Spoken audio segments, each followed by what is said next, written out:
Me and they think this for this country. They cover our eye with cloth, but now what they think is in a blind, we blind. Programming the Rwandan genocide. When the Canadian peacekeeper, Lieutenant General Romeo Dallaire, titled his book, Shake Hands with the Devil, he was not toying with prose or poetry. And the fact that this kind-hearted force commander of the UN mission to Rwanda tried to commit suicide after his stint in the African paradise points to an experience that no sensible man would desire to witness. Dallaire was trying to communicate something to the world when he interpreted the 1994 genocide as the failure of mankind. To many in the modern world, the terrible explosion in Rwanda has become a distant memory or a byword to spice up conversations over tea and biscuits.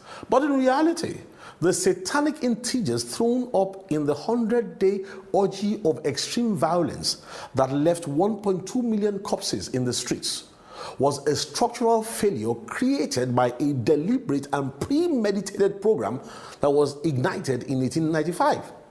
See, prior to the arrival of the German imperialist Count von Gotzen in 1894, the African citizens of the Central African paradise lived in harmony one with another.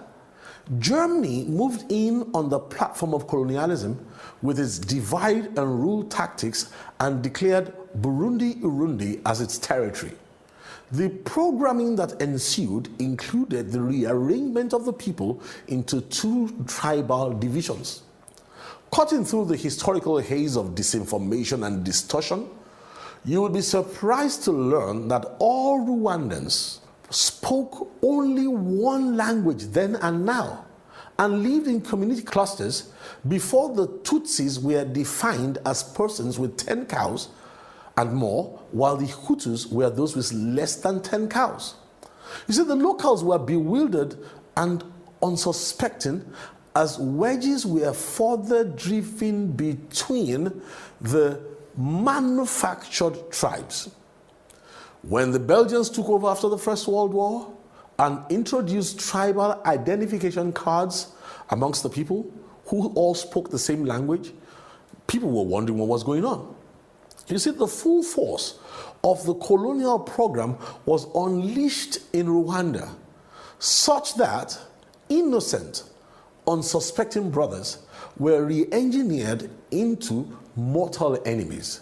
By the time Rwanda was getting its independence, the divisions injected in 1895 had become bone animosities. Gregoire Kayibanda, the first president of Rwanda and the leader of the Pame Hutu, was quoted to have said, "The Hutus and the Tutsis communities are two nations in a single state, two nations between whom there is no intercourse and no sympathy, who are ignorant of each other's habits, thoughts, and feelings as though they were inhabitants of different zones or planets." This so-called Rwandan genocide of 1994 was in fact nothing but a time-release crime capsule that was primed in 1895 by colonial engineers to create enmities within the African family. If we are guilty of anything at all, gullibility is the only crime that the Rwandans were guilty of, both now and even then. And we hate to comment that the program is still running beneath the surface. And the animosities can only truly end when the program is decoded and reverse engineered. You can only wonder how long it will take Africa to realize that the sponsoring math equation behind the Rwandan fractal will guarantee stability so long as foreign supervision is in the mix, whether it's direct or indirect. So it was designed from the beginning. And all you have to do is to remove that factor, and we will all be back to 1994 again, all over again. Now, Oyibo don't talk to say. Now, one-eyed man will be